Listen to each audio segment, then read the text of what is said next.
Hey everyone friends, this is BitLocker. Today I'll show you in 2 minutes how to save and restore your BitLocker recovery keys.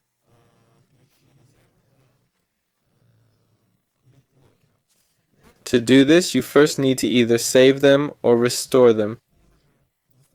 Here's where they're located. Just type BitLocker in the Start menu and you'll see BitLocker Management. Click it, and when you enable BitLocker, you'll have the option to save the keys. You can save the keys to your Microsoft account as a file or print the recovery key. There you go. Depending on what you chose when you set up BitLocker, that's what you'll select. So, for example, if you chose Microsoft keys, go to the Microsoft website and sign in to your account. Then click on Security and you'll find the BitLocker Manager there, right? There it is. Or you can go to Backup and Security. But usually there's a separate tab for BitLocker.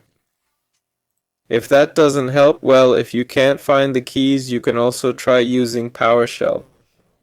PowerShell Windows, launch it, restore keys.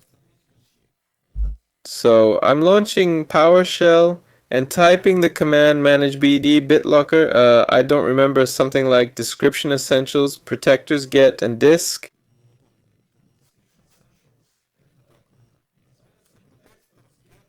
Usually it's C, and press enter.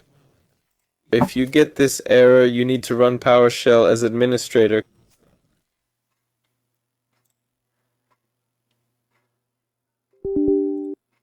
Click yes and try again. There, since I don't have BitLocker encryption, it didn't show me any passwords because they simply don't exist, but you'll have passwords here. There, that's all. This was Balor. Hit like, subscribe to the channel. Bye everyone.